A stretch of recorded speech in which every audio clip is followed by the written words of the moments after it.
Poupa, double Stade de France.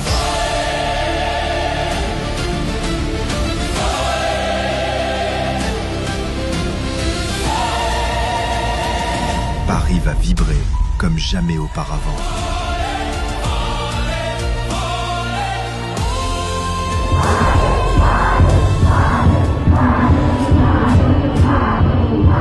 Voici pour vous Fally Ipupa.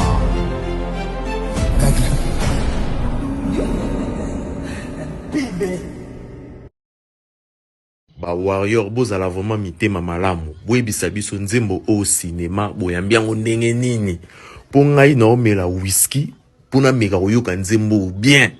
Franchement na tie volume makasi na kitisi et convaincre te. En plus na nga moko te bokende na ba plateforme ya artiste Instagram, Facebook, TikTok tanga ba commentaire omona ke nzembo o e convaincre te. Album o XX franchement epesa solo mabe nzembo epesi solo mabe. Fally ozana aigle osala bandlo à danger formule 7 meilleur album pour ngai mais ozana devoir ya olongo la formule 7 en plus faut bakane oyo papa Hervé pas asi manao ebisi biso code 16 et bébé bonge bimane oyo kuna pe papa Chéra ebisi biso tout droit kaka ezobima hérité Watanabe la pulga ebisi biso évangile pe ebima ve faut zonga studio so inze banze monyoso ezara abwe s'il te plaît zonga studio bon ozonga pe sous studio ne ponyo surtout c'est sili tous la sortie officielle le 14 je crois sur le 14 pe le 17 avril toyo kango bon tout ça l'analyse mais nzembo yo epesi solo mabe solo bon oza dans la combo Fally pour pas tant nzembe beti na mabe ate convaincre batute bat boye makara mais même moi non na français mais français yo et quotidien français pena ave au français kaka te wana na combo bon to zelaka bino bozate bimise logo za na mo bien te mona sukaka et c'est pelise bat ba ko moyembango mais rien et quotidien solo mabe bon formule ce qui x Dur pour Fally Ipupa, le deuxième concert prévu au Stade de France est annulé. Seule la date du 3 est maintenue. Selon plusieurs sources, cette annulation serait liée à des irrégularités assimilées à une fraude dans le processus d'organisation et de billetterie. Cette situation aurait poussé les organisateurs à suspendre la seconde date afin d'éviter des complications administratives et juridiques. L'entourage de l'artiste n'a pas encore réagi officiellement, tandis que les fans restent dans l'attente de précisions et d'éventuelles nouvelles dispositions. Ça laisse dire, fanatique ya mutoko a faire na vinanga. Je serai à votre place nga na ozana sonia ozala fanatique lokola ya mutoko la faire na vinanga. On va l'aider et comme vous ne voulez pas, on va vous enseigner des gré ou des forces bo yoka. Moni yonne ozana Fabrice moi na mboa yoka nga bien.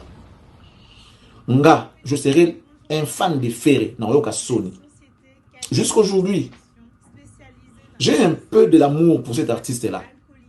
Mais lorsque je vois les gens au Basutenaraye, les gens qui l'entourent, et lui-même, je me dis, il y a une bonne raison pour Naïe à souffrir et puis Madame Naïe Simbate. De un, il n'est pas intelligent. Ses fans ne sont pas intelligents. Son entourage, il n'y a personne d'intelligent. Vous comprenez? Et raison pour laquelle il souffre aujourd'hui. De toute sa carrière, Ferry n'a fait que 2 salles. Bon, je crois 3. Adidas, ou Azala en vedette, c'est-à-dire tête d'affiche. Asala Kara Adidas, Asali ING, malgré Nenge les Kanotu Boyebi, Aïe Sala, Genève, na Europe wana. Il n'a fait que ça. Zemita Boussa Betaka, Azalaka, tête d'affiche, Teza, concert à Batou, tout ça, profitaka na Loyenge. Voilà, après tout bêtis, Zenit Kaneza na Kisasa. Et les Kanenge les cas, après on ne voulait pas faire ça. Et les Kanenge les cas. Et aujourd'hui, Ferry, ça doit faire 1 année depuis qu'il a commencé à faire la promotion de son concert il y a Accor Arena. Au Fally Betamon en 2020. 6 ans déjà pour commencer. 6 ans après. Fally Betamon en 2020 avec Turbulence au Boye de Zalaka. Et vous avez vu les images de ces concerts-là, comment ça s'est passé. Je serais peut-être Ferry. Non, Luca. Nasa de logo Moro Boye. Mais concentré pour peut-être les faire mieux que mon prédécesseur. Ça serait une façon de se racheter et de sortir la tête haute. Parce que tu viens faire quelque chose où ton, soi-disant, ton concurrent, Debo Komisaye, a déjà fait il y a cela 6 ans. 6 ans. Tu viens le faire aujourd'hui, avec tous les moyens que tu peux avoir. Mais tu es en train de tergiverser pour les faire déjà, pour commencer. Et que Mayasi Manangawa, et ça concerne à Bitoto. Il est mouillon, mais je crois qu'il va comprendre. Parce qu'il est là, il est en train de nous suivre. Et puis je parie que Fabrice les a ferrés. À ça là, bon. Je parie que Fabrice les a ferrés. Pour français, au coco matin. Alors, comment en français, tu vois ça comme une option en français, tout à l'heure, comment en français. Alors, la carte, mis sous 5 heures, parce que français déjà, à commenter. Il est là. Dites-lui d'écrire en français. Faites-lui un commentaire. Dites-lui de m'insulter. Tout ce qu'il veut, mais qu'il l'écrive en français. Il n'aura pas le moyen. Parce que c'est ferré déjà. Vous voyez? C'est ferré. Comment en français? Si on en français, je ne te répondrai pas. Je te n'ai pas ce bout de bamboté. C'est quelque chose que tu ne pourras pas le faire. Soit tu bénis mon père comme il vite fait. Donc, du coup, excusez-moi, il y a mon téléphone qui est en train de sonner là.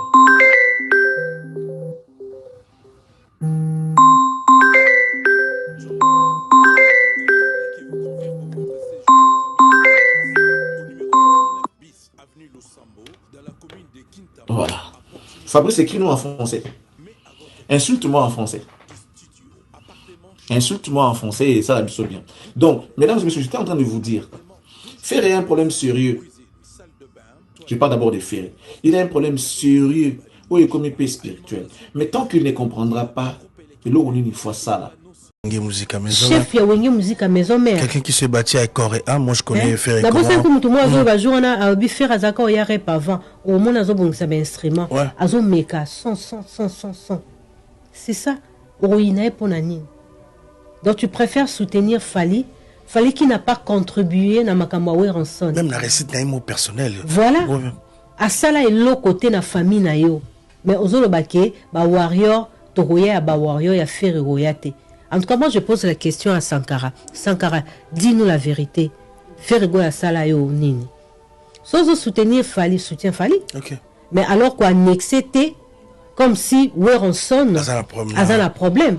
Et Rosalaka a beau battre au monde en bongo parce que au travail à cas, na vient la biso Weronson. C'est direct quoi. Voilà. Oh Weronson a ferré.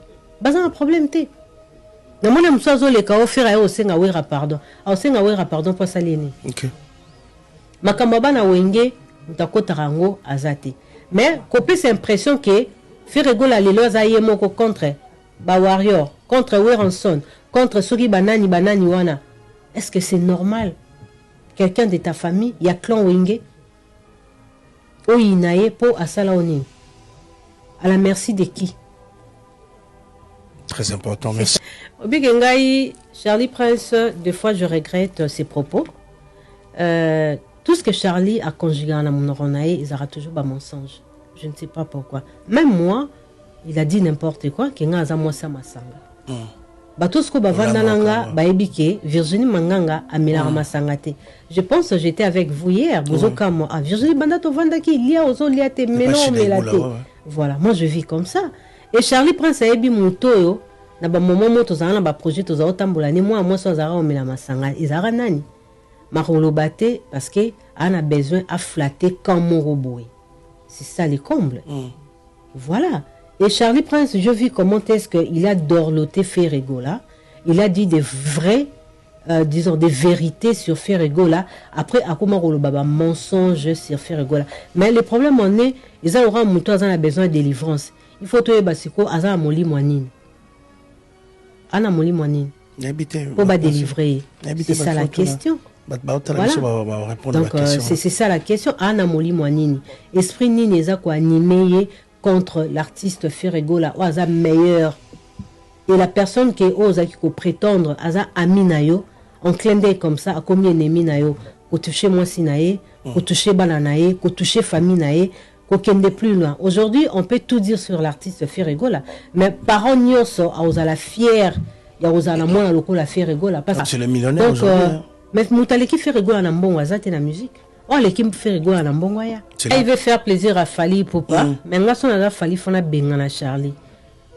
So pendazo le. Moni Fali. So azotika Charlie a l'obaba n'importe quoi sur Kofi. Ils ont neti Azako Miloka.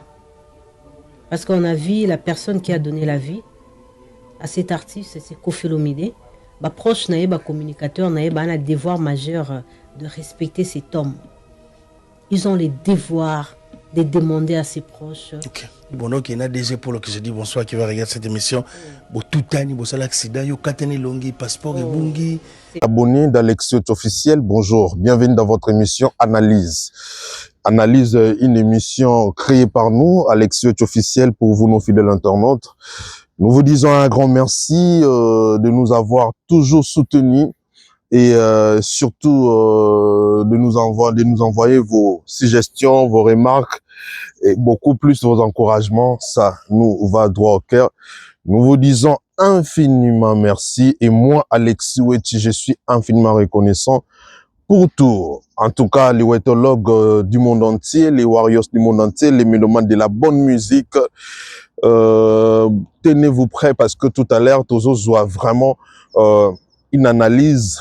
Il y a Malonga, il y a Kitoko, Oeko Sepelisa Biso tout. Parce que Boebi Biso, chaîne Nabiso, tout sera beaucoup plus basé na vérité. Et lorsqu'on vient devant vous, c'est seulement pour vous dire la vérité. Et malheureusement, vérité, on a moins de difficulté, va comprendre, parce qu'ils disent que Bolobé aura beaucoup plus, Moutoumoko, aura beaucoup plus part, il y a Moutoumoko. Alors en réalité, ce n'est pas le cas, bien que je suis warrior, comme tout le monde le sait. Et ça a beaucoup plus de koloba vérité. Et vérité en haut, na muto azo sala penza makambu ndenge sengeli ozo senga penza to lo bato eloger zafali. Mais car cela ne tienne, batu balingi kondimate. Et je dis toujours que si un jour, tozui musicien moro boye, oyo penza azo sala makambu ya malonga, neti fali, toko leka fali, on va l'éloger. Pourquoi pas? On va l'acclamer. On va vraiment toko kumise parce que tolingi batu ya bongo. Malheureusement na Congo, tozana batu ya bongo te, mingi penate. Donc toko souhaiter que la génération nouvelle zoya et la génération ba ko emprunter lokola Fali Poupa. Sinon, na émission analyse tolobelaka nyonso penza ozo tambola na musique na biso. Alors je voulais encore j'ai déjà passé on a passé déjà message mais apparemment les gens ne comprennent pas. J'aime pas que mouton en komelangai awa que Alexis Lubaka Kamakambo Fali. En tout cas, mes frères, je vous aime beaucoup, je vous considère beaucoup et surtout je vous respecte beaucoup. Donc, bino bato boyaka na sujet wana na discours wana botika à partir à l'élo parce que je suis journaliste et chroniqueur à la base, warrior. J'ai une émission que j'appelle l'univers warrior dont je parle de l'artiste Fali, mais j'ai d'autres émissions dans l'analyse, tout ça. Comme je dis, si Dieu le veut bientôt, au fond là, si on va soumis dans quelques mois, au fond là, peut-être plateau nabiso, ni bon monde ba rubrique, ba générique, chaque émission n'est là. Donc il faut pas nous limiter au fait que non la musique, le guide de la musique a Fali, le numéro 1 de la musique a Fali, c'est Fali, Moutasimi Bâton, il y a musique. Mais musique, bah, musicien basé belé, bah, actualité arrivée. Donc, on a droit de parler de tout le monde et de tout ce qui se passe sur les réseaux. C'est normal. Et ce qui m'étonne souvent, c'est que, bah, comme bon, je comprends pas pourquoi. Bah, je me suis dit, warrior, mais ça va, on t'y ça rangaï. Bah, je me suis dit, Fali, ça va, on t'y ça rangaï. En tout cas, discours, on a fait ici, là. So, moni, nan yo lobby la maman musique, nan lobby la tout, nan tout, et c'est pélicioté. Frère, moi si papa mobile maman nani en tout cas zappé no biso que l'autre à la place au monde ba lobila kaka Fali ba lobila ba actualité misuste. Donc voilà, botika discours on a tous intelligent un moment, tous à pena mail un moment te ba ko user mail la biso et au ça biso bien. Justement là avant to côté vraiment là si j'aime ça le Lonal ba Solomon, vous devez savoir aussi à ce qui concerne les titres.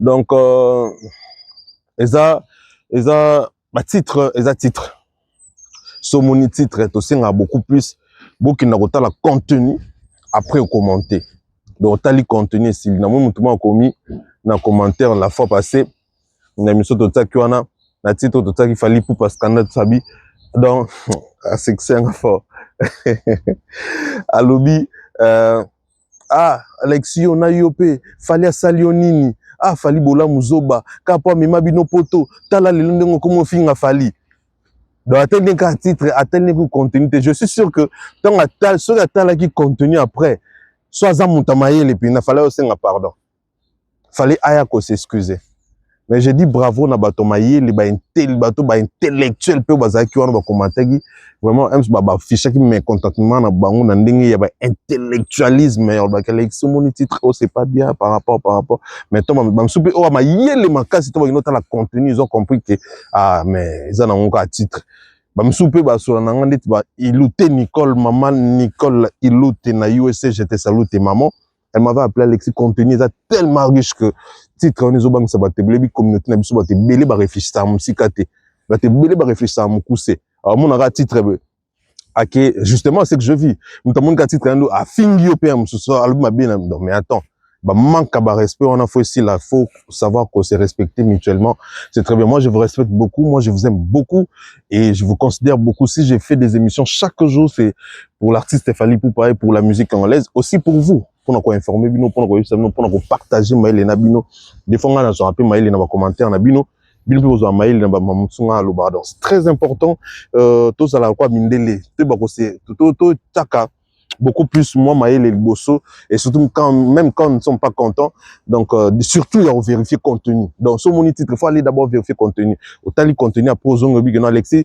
contenu ça bien tout ça ma bien mais titre on peut ça donc est-ce que ko bouger est-ce que ko changer voilà donc tout ça Alexis changer titre on dit bon on dit peut patron nga kaka nzende yende mukolo Alexis officiel nga ko ça lâcher donc c'est très important ya ko yeba ndenge ya ko lobana batu donc voilà biso to ba warrior to ba intelligent to ba intellectuel to c'est kaka batu misusu to ba ki ba mail était donc faut to afficher on a comportement surtout c'est très bien donc ceux qui na yeba ki batona personnellement ba comme bon mais na bloqué bango malheureusement na bango personnellement merci.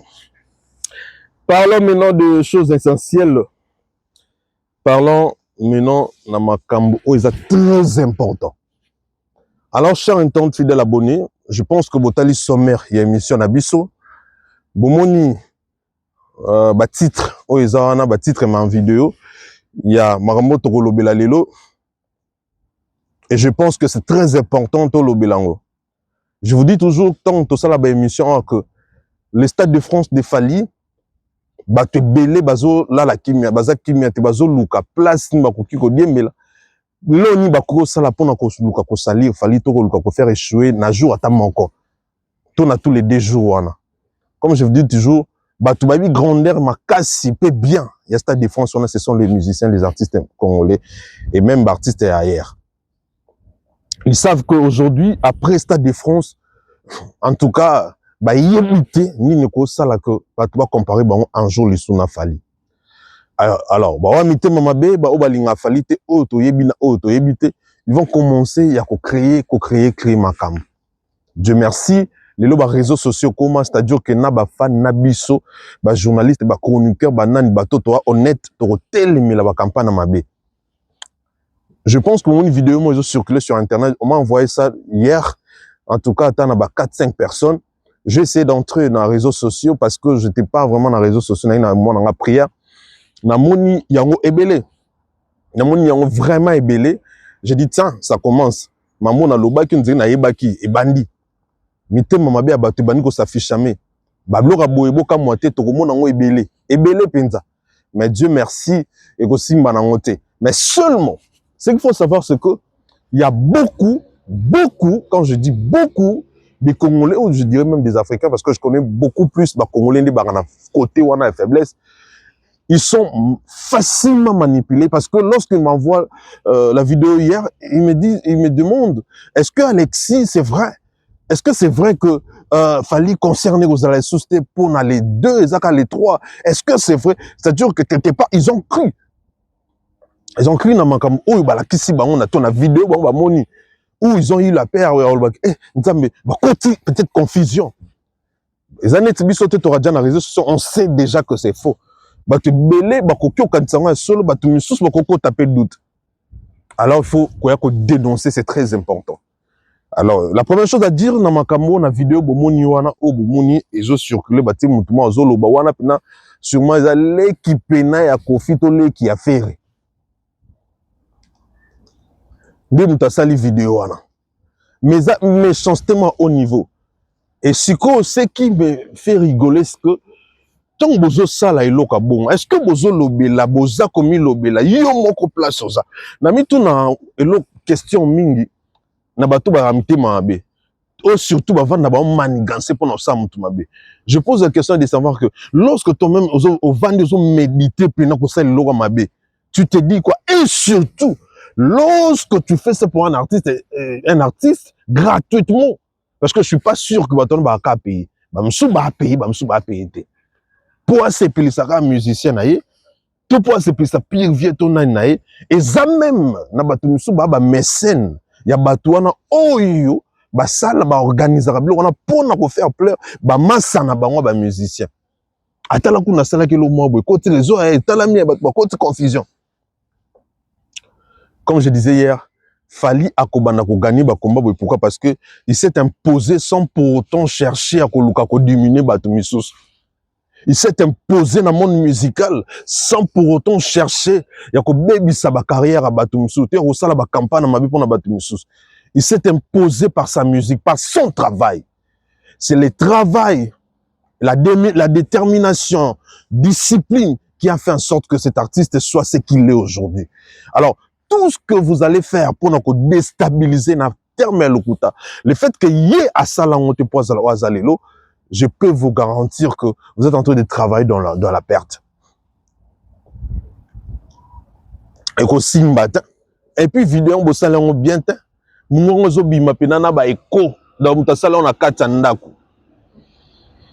tout cela, on va solo. On va croire qu'il y a confusion. Laisse-moi vous dire que c'est faux et archi faux. Tous les dégâts de l'artiste Fally Ipupa aura bel et bien lieu. Les deux, il y aura un grand concert. L'ouverture, il y a festival, parce qu'on a bien un festival de la musique africaine.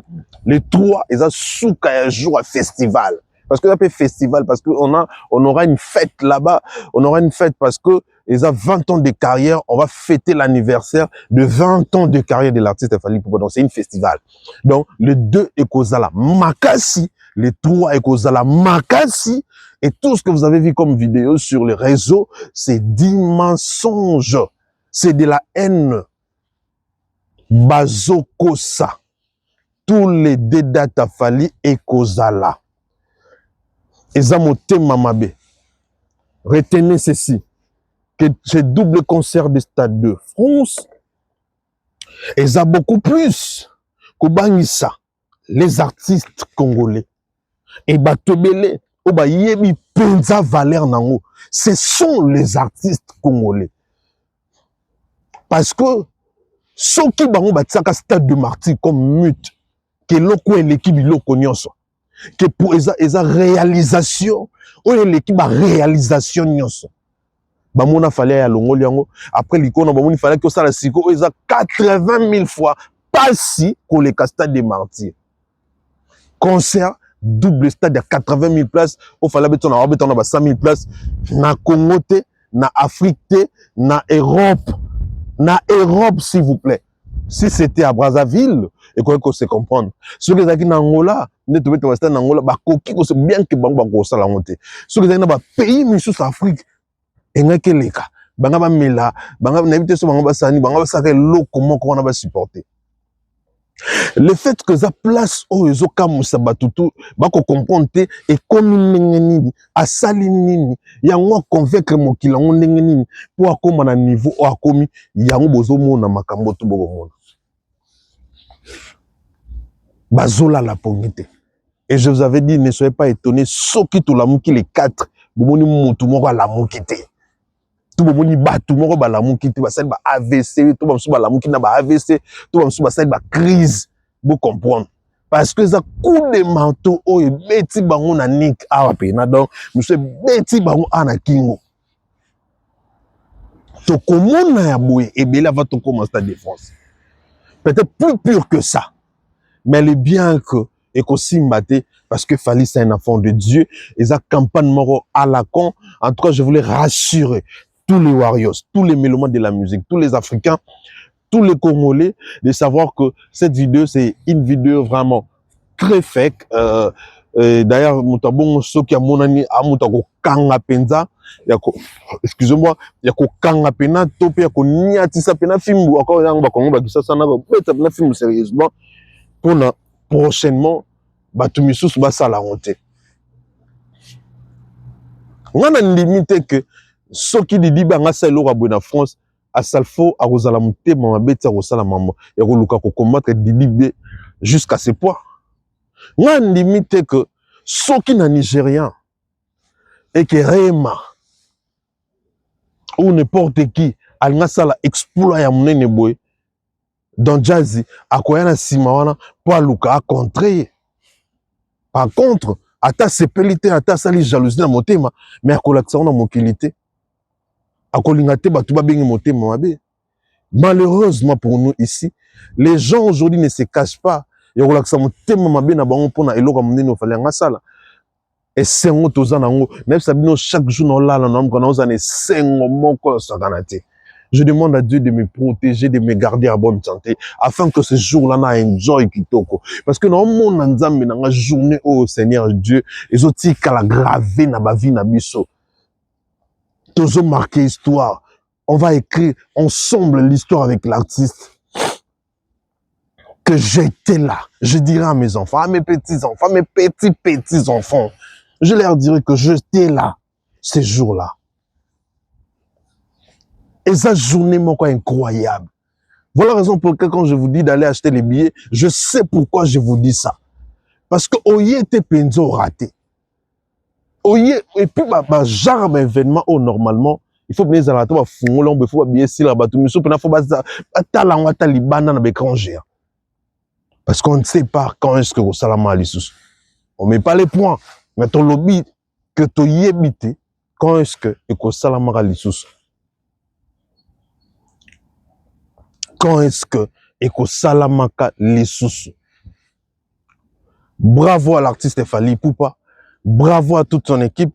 Bravo, malgré Babitumba, malgré Makambutu, malgré obstacles, malgré ses grands projets, mais lui, de son côté, il ne lâche rien. Il est en train de continuer à travailler pour faire plaisir à ses warriors et à tous ceux qui aiment, la musique, la bonne musique surtout. Alors, encore une fois, pour nous clôturer, par rapport à sujet à vidéo, pour nous clôturer sur Yango, je vous dis que c'est faux et archi faux. Tout le date aura bel et bien lieu. Les 2 concerts les 3 concerts les 2 concerts les 3 concerts tous les dates concerts makasi et ça va bien se passer, je peux vous le garantir. Tout décortiqué, tout solo là, la chanson cinéma de la légende vivante Fally Ipupa. Chers internautes fidèles abonnés, ma campagne wana au bazo sala ezaka ya concerté ezana ya album XX.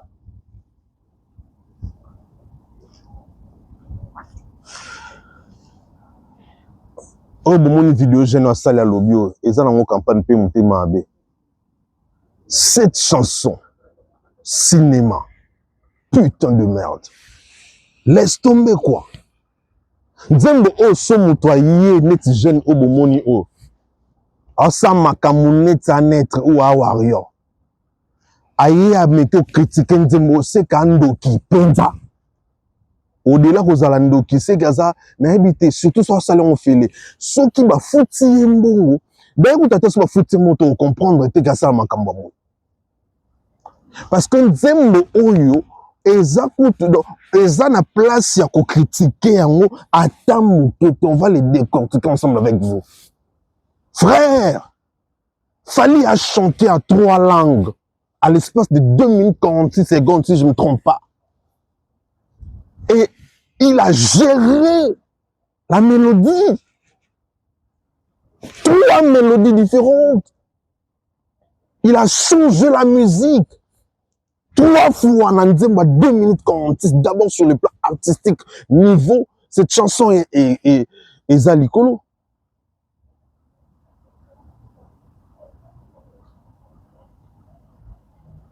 Et si yo koloba que Fally à Saline Zembo, il y a bien que cinéma ce n'est pas une belle chanson Zembo Mabe, Soko Zandoki. Soko Zandoki. Je suis désolé, mais je vous dis la vérité que pour Nanga, cinéma sur le plan artistique, mélodie. Donc, en tout cas, naebi nanga été, ce qu'il fallait à ça déjà dans l'album où ils ont un cinéma.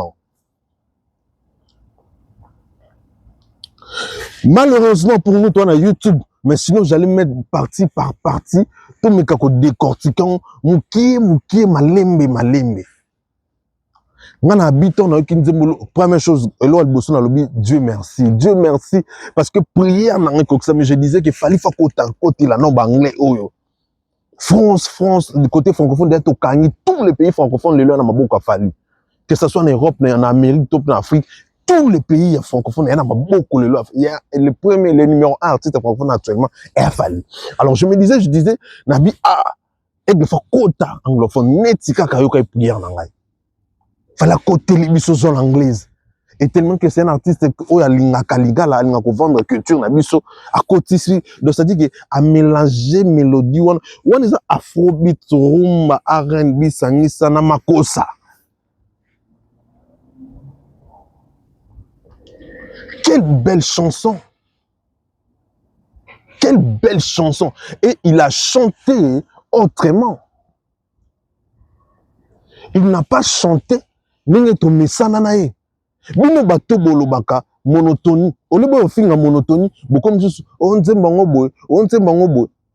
Soki boye nzembo oyo. En tout cas quelque part, na comprendre moi bato parce que soko za moté ma musique to ko supporter nzembo te. Mais la mélodie ya nzembo eza. Même si ma musique te soki oboyi yango, c'est que oza moté mabe. Parce que ezolo ma musique ezalobi oloba anglais te, ezalobi oloba français te. Nzembo eza kitoko, mélodie ya nzembo eza penza kitoko. Clip kutu koloba te. Chorégraphie kutu koloba te.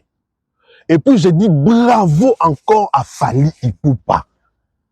Parce que Lelo Maloba na biso c'est crédibilisé parce que lorsqu'on vous dit que Fally, c'est un artiste et est victime d'un groupe professionnel international. Bota la nenge ba danseuse ya Fally pour babini nzembo wana. Rien à voir. Na ba danseuse mususu. Et Fally abanene ko recruter ne ka ba danseuse avant zo recruter et lorsqu'il recrutait abanene pe ko préparer ko former ba danseuse na. Aujourd'hui nos danseuses ya F victime, je dis bien ba danseuse ya F victime, na ba danseur ya F victime. Donc fallait un problème à temps où qui na ba concert ya ko lukaka ko bakisaka ba danseuse na ba danseur à moins qu'elle luka za lebele. Mais na terme ya danse bazobi na danse nyonso tala ndenge babini nzembo wana. Nzembo wana soki bokanga momno bano lelo. Soki nzembo wana ezui single dorte lobanga te. Parce que za nzembo oyo ezo rassemble ozala mundele, ozala anti, ozala mwendo okolingango. Et banglophone bakoyoka maloba oyo loba na nzembo wana, ba francophone bakoyoka ba nzembo loba na nzembo wana, lingala aussi. C'est-à-dire aujourd'hui d'ailleurs langue oyo loba makolika ba langue tout et na monde sur papier ezala mandarin, mais na monde eza anglais parce que même bako batonga mandarin ba chinois tout ça lorsque on a pays na bango so bi anglais ba yoka mais bango ba pays mususu ki chinois ba yoka te balba ki chinois et le ba mandarin ba ki chinois machine te mandarin balba que le ba mara trop pourquoi parce que ba ka ebele ba milliards omoni mais na terme ko loba man ba pays c'est l'anglais mutilo mara trop alors on a quatre nzembo na biso to ninga fala kota anglophone parce que banzembo se fallait tellement kitoko que il y a certains publics oyo musu ba kota rapenia ko anglophone ba kota kana katité pourquoi parce que malba musu ba yoka ngote alors ba mélodie fallait tellement za kitoko c'est ça ba ceux qui côté anglais à côté anglais et ko sala bien Et ce qu'il a fait. Et pesa nzembo wana moins de 6 mois bomona mambo sala. Et c'est tout simplement parce que ils ont des musiciens qui na minute na Congo ba na capacité ya osala ba nzembo ba niveau wana. Nzembo wana faut un maestro. Fallait un maître penza. Des fois tu maître penza osala ba jeter. Putain de merde. Excusez-moi pour le terme wana. Mais nous a tellement impressionné na savoir à Fally. Donc ça me dépasse en fait. Je m'attendais à tout sauf ça. Nzembo kitoko, il y a un niveau élevé. Non seulement la mélodie, mais je vous dis, non seulement la mélodie, mais la capacité artistique. D'abord sur Nzembo non kaya pamba, avant tout comme on a même côté na clip. C'est-à-dire yo muto yo ko critiquer Nzembo wana wa mutema mabe frère, yeba ke Nzamba wa mona. Nzamba ko juger yo. Nzamba ko condamner yo parce que la méchanceté à haut niveau. Méchanceté à haut niveau.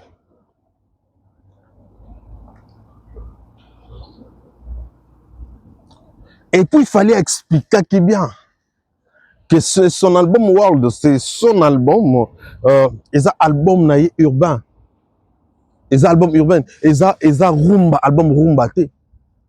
N'engue ni bino boze la rumba, lorsque m'ta dit bino gosse album urbain. Et admettons que y a un peu qu'un album rumba, pour na 4 na rumba 2 êtres ça, bah sans limite pesa. Admettons qu'il y a un cas. Est-ce que beaucoup de critiquent Nzembo cinéma? Nzembo cinéma, elle est là critiquer sur tous les plans. Je connais les gens. Banti Fally, babinga lobby, pour ça félicitations. Nzembo a une mélodie de fou quoi. Album XX Fally, il a raison. Il avait raison de dire que c'est le meilleur album. Sincèrement.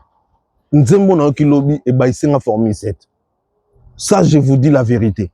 Et Baïsenga Formule 7 pour dire que non, fallait incroyable quoi. Non, fallait mystique. Waouh! N'a eu en boucle au moins pendant 1 heure du temps. Et lorsque tu as Sikoyo, na clip. Ah non, j'aime tout ça. Lorenzo Papi Batoko, millionnaire silencieux, les richissimes patrons. Sa Majesté, Likisinker, leader des grands bandundu, salut tes maîtres. Mon vieux Bouboule, c'est ça. Je te salue, tes colotos. Cédric aime beaucoup Warrior.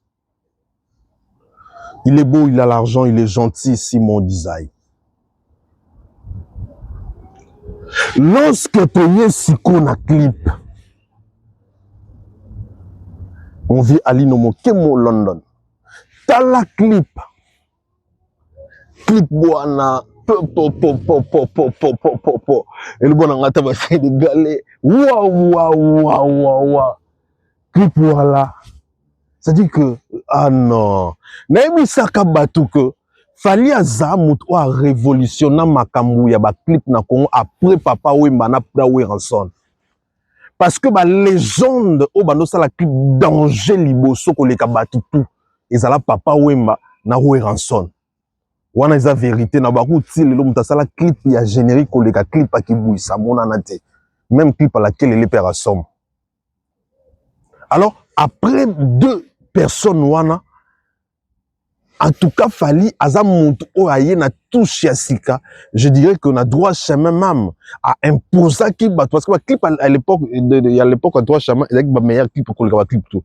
À imposer que ce album, il faut le clip, il y a bien, il y a danger. Et c'est Fally les moutons à révolutionner les choses que na Congo faut ça le clip, il y a bien tant de ça la banzem. Tant qu'on critiquer Fally côté bas clip, je leur disais que il y a aucun artiste, surtout dans la génération Fally, oh il y a banda makamoko ça le clip bien avant Fally. Mutu asali que so sali nzembo nous à la 3 minutes ou 4 minutes elle kaba 10 minutes que mutu asali que ton sali nzembo bon faut ça la clip bien à Congo et ça fali et c'est clair tout le monde le sait. Mais mité mama be abatu ba luka ki ko luka mo a faillite am so ba clip ko ba humanisme ba luka ba ebité que na ba album tout et ça la bongo ba clip nyonso ya danger te et na ba clip mususu et ça normal ba clip mususu et ça voilà et ça danger et ça ra bongo na ba album na surtout na ba album rumba. Mais ce botel ba clip pourquoi ba sexy dance. Botel ba clip pourquoi ba sweet life. Botel ba clip pourquoi ba chaise électrique. Botel ba clip pourquoi ba ata ba sopeka par exemple pour sopeka père à maman la clip. Ba clip pourquoi un point de sortie va traveling love. Vous allez voir qu'à cette époque jusqu'à aujourd'hui, il y a aucun artiste en osala clip bongo net fali. Na ba format mindele bongo. Et c'est pour na fali. Le quoi fallait ça le succès, le quoi fallait qu'il n'avait un cigare imposant qui va bien ko lata mamu belé ndé battu belé vraiment est-ce ko landa ko lukapé que suba salini bomba ça la clip moins bien. Ba ça la clip mon ya kitoko. Mama Louise Mahamba Louise USA. Ba ça la clip mon boy o eko sepeli sabat. C'est qu'il fallait ça mettre ya o ça la ko blague côté mamba clip. Soki pena décider que azong ata pena mayele ne corps et amener ba clip na ezara mabe prévenir bota la clip ya science fiction bota la clip ya seyo bota la clip ya garde du cœur normalement ils ont meilleur clip il y a 2000 il y a né au formule 7 maki parce que il y a un bateau basé ba clip ko le kangote en plus il y a trilogie suite il y a histoire court métrage donc fali azalaka makasi na clip yo ça la blague te approuver biso yango lisusu na des êtres approuver biso yango lisusu lelo na cinéma pour clip ya kota la beauté ya image te clip ya kota la ndi bato babini eza kota la est-ce que bato ba ko chorégraphie image scénario mamtu est-ce que zo correspondre na nzembo. N'importe qui, n'importe quel artiste, n'importe quel peuple, il dira que ce clip est ça tellement, est ça qui toque comme ma casse. Et ça clip mon meilleur.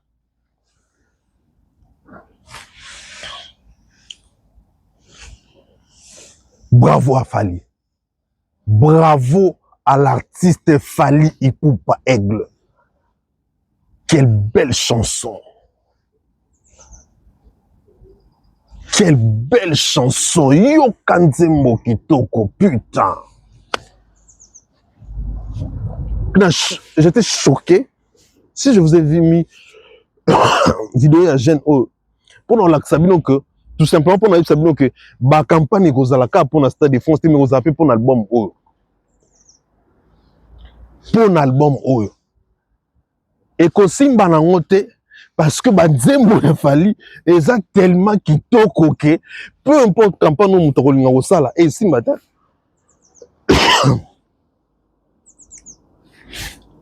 bazwa nyonso balingi kasi yo te mamu nebite yo boya Nzembo na no ndeni non en tout cas Fally c'est un génie. Et lorsque je vois des choses comme ça, je me demande, Joe Oyo a aussi Lacan. Joe Oyo a aussi Lacan. Ah, est-ce qu'il Fally pena aussi là? Comment Moutou, au fur et à mesure, Azoko a aussi un succès. Et là, on a tout le monde n'était pas un musicien. Au fur et à mesure, Azoko a sa talent, Azoko a sa succès, Azoko a ça va, Azoko a sa Comment je ne peux pas dire que Anna qui cité que c'est vraiment la bénédiction de Dieu qui enrichit, qui fait suivre d'aucun chagrin. Parce qu'on n'a jamais vu ça. Même Michael Jackson, au fur et à mesure, on a poussé un succès, on a manqué. Mais il a fallu que Ezo Mata. Il a fallu que succès Ezo Mata. Il a fallu que Aza toujours évoluer. Il a fallu que Aza toujours avancer. Nzembo wane te mutu nyonso d'accord. En tout cas, na moto aye ko critiquer ngo. Yé mon place aza a d'accord seulement que aza moto alingaka falite. Analyse pour l'analyse qu'on a ko banda ko contrer ba analyse na bino na chaque jour.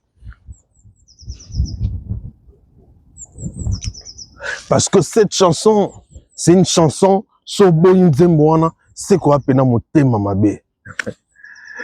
Yannick Ntou la garçon panneau. Garçon panneau Goutandimi Nzembo wala, hein? Hein, Yannick Ntou la garçon panneau Ndimi Nzembo wala na Glody. Hein, Diglo. Donc Nzembo wana ko boya ngote. Des fois te Nzembo wana ko boya ngote. C'est une chanson vraiment oyo soki mutu oyo koloba que non Nzembo ya kitoko te, Nzembo za bien te, Nzembo za mabe, tout ça c'est koza motema mabe. Et ça na babilo musu babo ya raté. Net ngai personnellement si je parlerai d'un artiste congolais par hasard Bena Lukana hérité par exemple. Nzembo a hérité quoi BM. Yeb sa Nzembo na obo ya ngondeni. Surtout ngana ngami version audio na on. Nzembo kwa BM hérité. Obo ya Nzembo wana ndenge ni. Nzembo kwa BM. Nzembo kwa Gombe na Gombe hérité. Je prends qui encore? Je prends Koffi Olomide. Nzembo kwa Airways Koffi Olomide. Obo ya ngondeni. Nzembo kwa nani susu. Je prends Ferré. Nzembo ni a fait oh bien ou tout d'accord.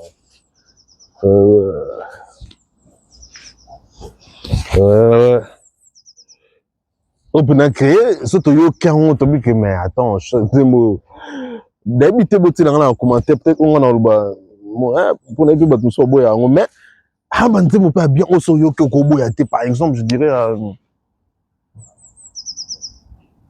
même na thème texte un thème mélodique Nzembo mbi la dof mute batila mwina oh ya ya oh talazima zonga Nzembo on prend par exemple Fabregas. Nzembo quoi au Fabregas a maestro aye baka des fois te amna maestro solo surtout na génération na bango na ba dino aye baka pena ana Nzembo quoi Nzembo ko ba général Nzembo ko mo pepe ba Fabregas ona ala Nzembo ba binga mbeli na yo kan Nzembo na Fabregas Nzembo mbeli na album ni pose antidote. C'est-à-dire que elle n'a pas œuvre misusu oyo babo ya kate oyo momo na nani ko sa Nzembo ko critique ngote. Net Nzembo oyo cinéma oyo critique ngona nini mélodie kafu eyembeli kafu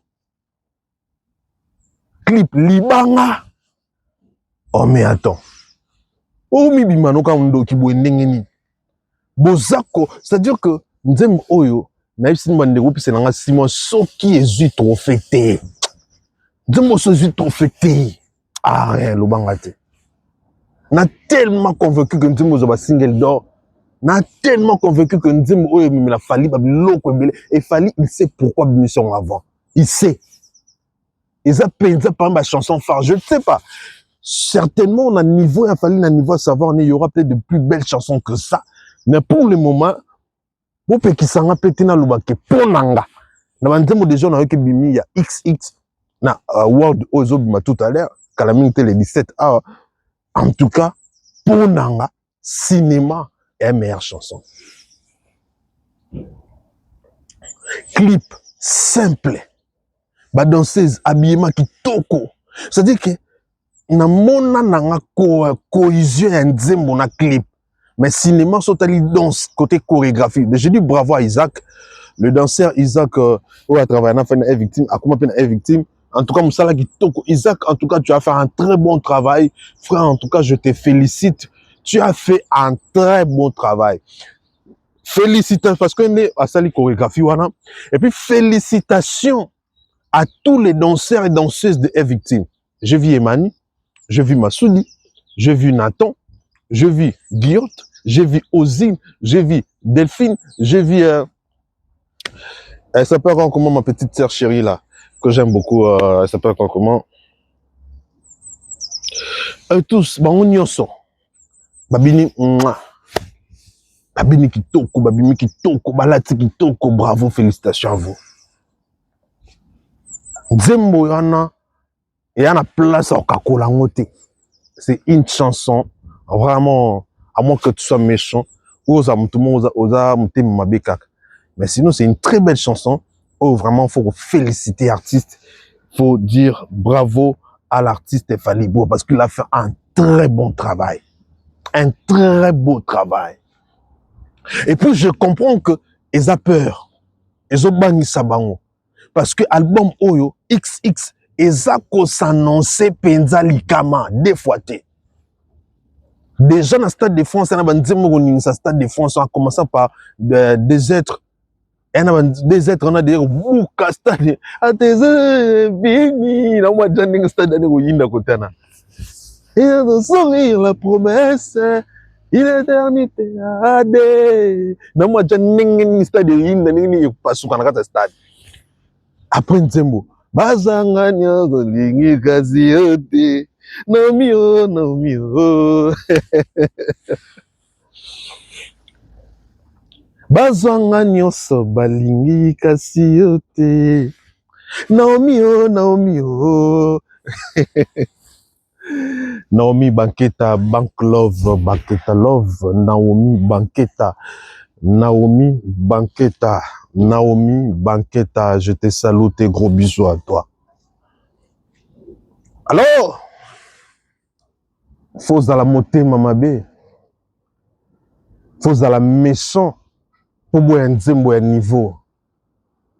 Et surtout lorsque toi-même, tu sais que c'est une chanson qu'on ne peut pas aujourd'hui, Kolobakweza bien te. Et surtout, ce qui m'étonne et ce qui est heureux, c'est que ça c'est que lorsque bato ba yebi penza musique te, ba précipitera pour na ko exiger. Pour na ko ya ko critiquer plutôt. Non ba ko exiger, ko critiquer. Maman Mimi Itunime maman. La maman des mamans. Madiane Malika la gabonaise Moukoussi Antalo. Maman Louise Mahamba. Mahamba Louise Yossé, salute maman. En tout cas, les Warriors, tous a béni. En tout cas, les Warriors, tokoko lo bakotozui album Penza. Ngana lobi na ngango. Na yebi na ngate. Eux qu'on se suivre na jouer na album Rumba. Mais je vous dis, pour nanga, fallait en a raison. XX Oyo et l'équipe Penza Formule 7. Nzembo cinéma. Là, c'est dingue na niveau mon on a beaucoup kufa. Là, c'est linga nzembo andita kufa. Et lui ça nga bien que nzembo qui toko, clip qui toko. Mais non, comment on trouve un talent na ko yeba ya niveau.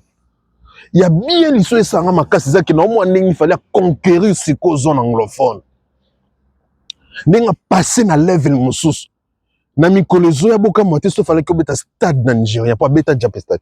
Boka moté sauf fallait que beta stade na Angleterre. Boka moté sauf fallait que beta stade na Ghana.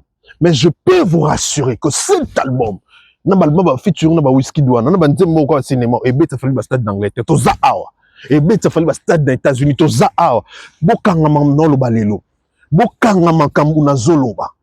Botiango quelque part. S'il vous plaît, je vous demande, bato botan l'émission le lo kangama kambuna zoloba qu'il fallait obeta ba stade en Angleterre. L'album à cause de banzembo et grâce ya banzembo lo kwa ba cinéma. Fallait obeta ba stade en Angleterre. Fallait obeta ba stade na ba Nigeria na ba Ghana, fallait obeta ba stade na ba États-Unis. Toza karato ba sala minene ya plus de 20 000 places dans les États-Unis. To ba sala ya minene ya ba plus de 20 000 places dans les États-Unis. L'album o album aux maman album n'habité ah non n'habité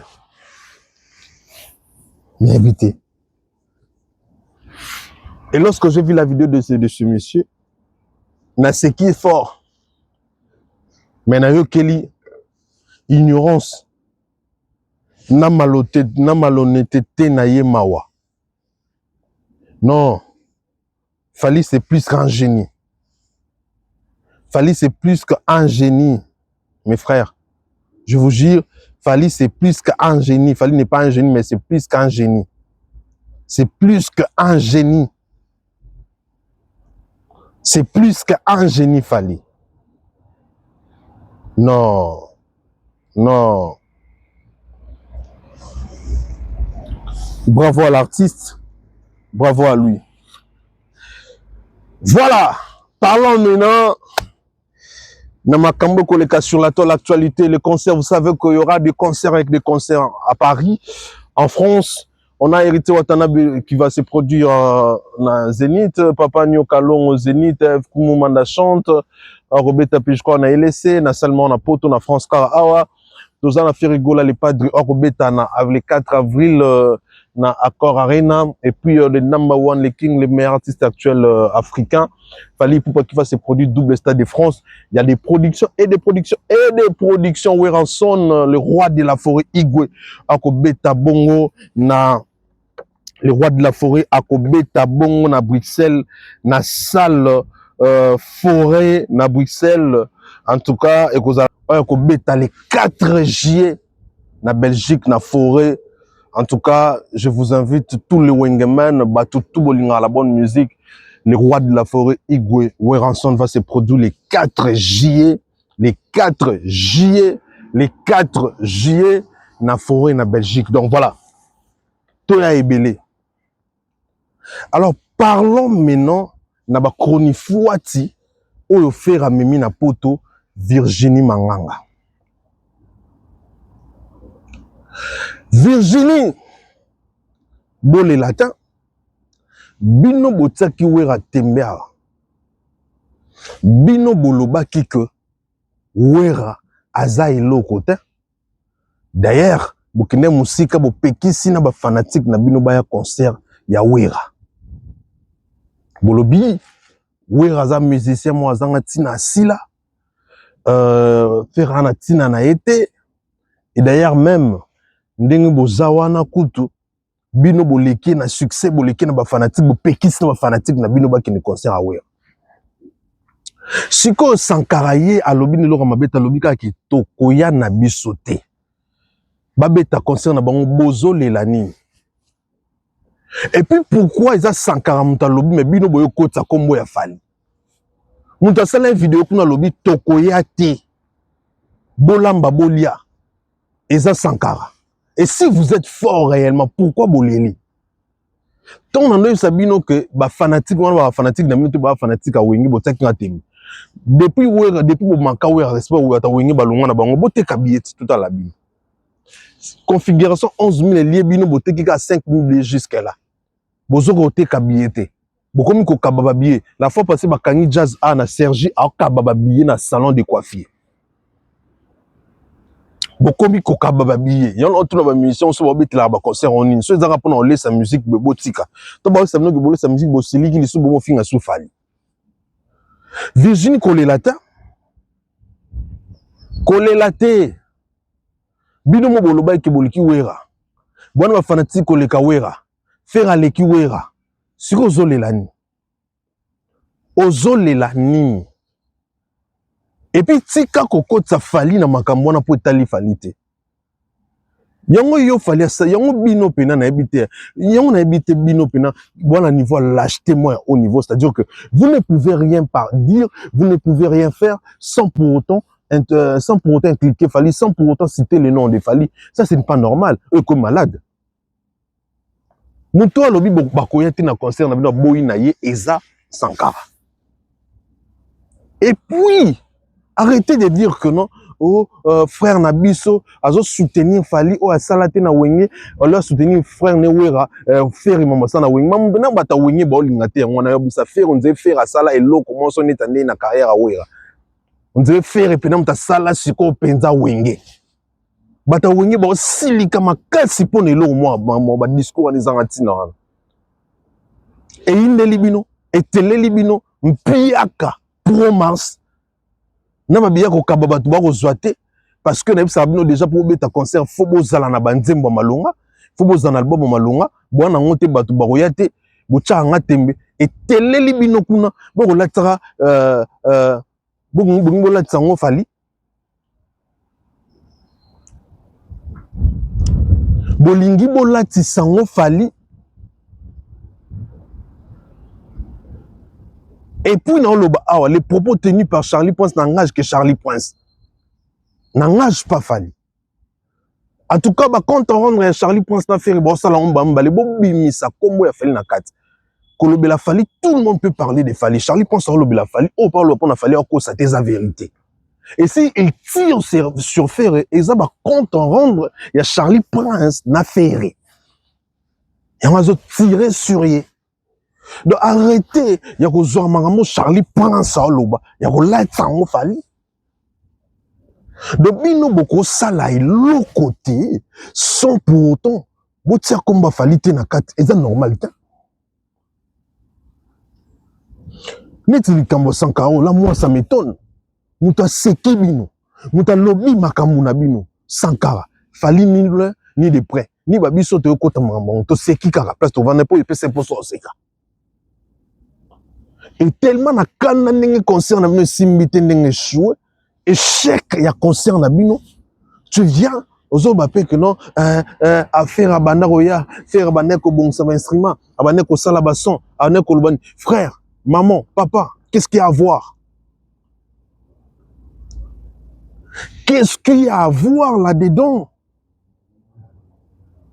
Qu'est-ce qu'il y a à voir? Et ça discours open bata wenge maison me ba yini la bino ya koyaka kozwa kobimisa ka neti wenge zala ya faire na wera. Kobimisa ka neti faire sala soke belé à sala 80% ningi fala sala 80% na quartier latin. Fallait qu'on ça 80% dans le quartier latin pour ouais pas faire le travail le bâtiment carrière dans Koufi mais faut faire le bas carrière Koufi fallait qu'on ça 80% fallait qu'on ça 80% mais bon on a battu tout ba ko lo bara ah ton rappel on battu bino bon ko laksaka net wenge on zaki ya faire na wera ya on ben lo pesa na bana maison mercanda on le pose à l'aise. On m'appelle que non, soutenir Fali. Fallait ça là l'autre côté. Bolinga fallait ça la nini pour na nini asa la nini. Fallait ça la nini. Fallait ça na wingi pour no bita na wingete. Fallait ça lika pour la musique à Congo ba tout ba bénéficier na ngolelo. Yango asali et c'est fini. Et puis Virginie Manganga, je te dis et je te répète que arrêtez ce que je Charlie Prince, Charlie Prince a tiré sur Ferré. Bon, Kangamino Konabino a venu dire que non, voilà, par exemple, en disant que bon, que le baranabiso que bon, que bah propos, il y a Charlie Prince, et ça concerne Fali. Ça ne concerne pas l'artiste. Les propos de Charlie Prince, en fait, les propos tenus n'engagent que la personne qui a tenu ces propos. Et les propos en question, c'est tenu par Charlie Prince. Je ne sais pas pourquoi vous allez chercher à tout prix, il y a coller mon innocent dans vos propos.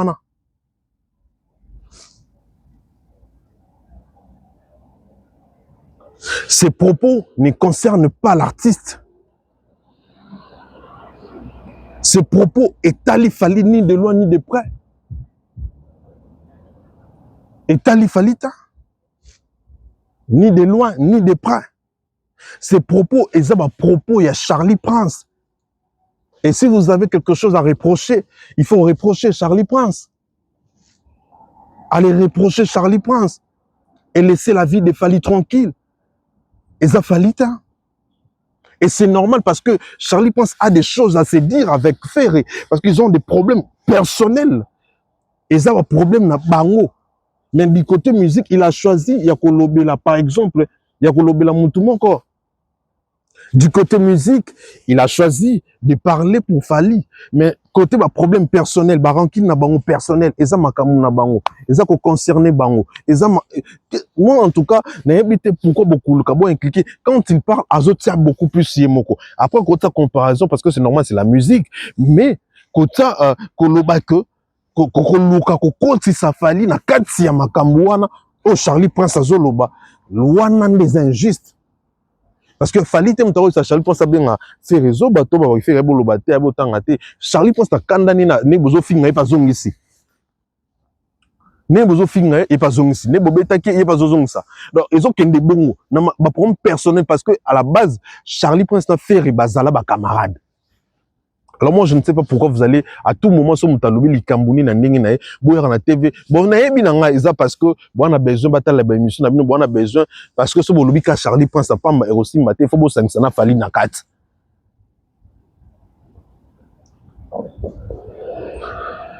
Encore une fois, il n'en aime pas mais la faire carrière. Et c'est là, je dis encore que je comprends que vous aimez pas Ferré. Vous aimez pas Ferré.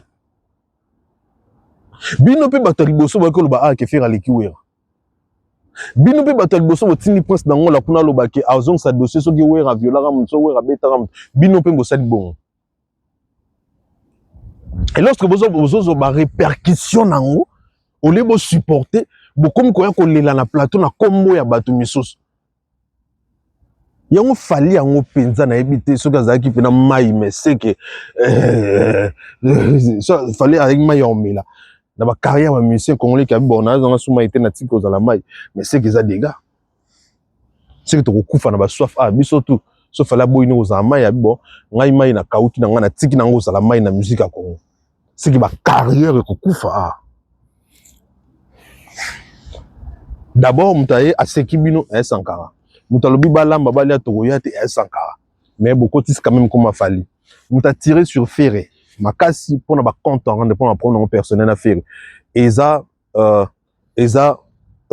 Charlie Prince mais boy beaucoup tika fali. Et puis faire place à ça OCP là. Ole Silika OCP là. Ole bolo bela kaka non concert les 4 mais bozo le moment important et yé place à ça azo c'est plan. Bokoyoka. Vous allez subir. Na ebseb no bo travailler et ceux qui bo travailler et bando zala kabo. Malheureusement.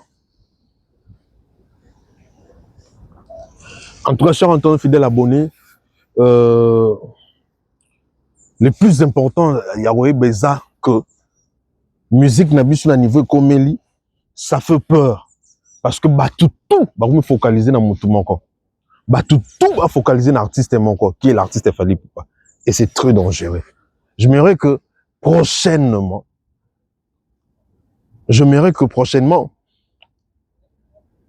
musicien Nabiso, comprendre que koki ko vivre kaka en actualité à mutu mongote et que bango ko créer actualité ba ko molanda en bien ou en mal lorsque bozo lobila komba Fally ça montre clairement que vous ne pouvez pas évoluer ou fonctionner ou vivre sans cet artiste et vous êtes obligé na nyonso bosala boko ta kombo na alors quelque part ils appellent fierté quelque part ils a soni comme on a ba communicateur à musicien X soi-disant, on va le voir comme c'est concurrent Fally. Quoi à tout moment, qu'on va me sujet il y a Fally. À tout moment, na mamozo concerné Fally te muta Seki Sankara, muta Fingi Sankara, muta lobi muta Kolba Sankara. Mais après, ba muta boleka, ba lokika de vase moyen, Fally ko tankati wana. Ils a bien, ils ont les Sabino, mais quelque part ils a sonné. Ça sincèrement ils a sonné quelque part. Voilà. Merci beaucoup Nabato Botal Libiso de partout. Que Dieu nous protège. Tout le monde prochainement. Au revoir. Thank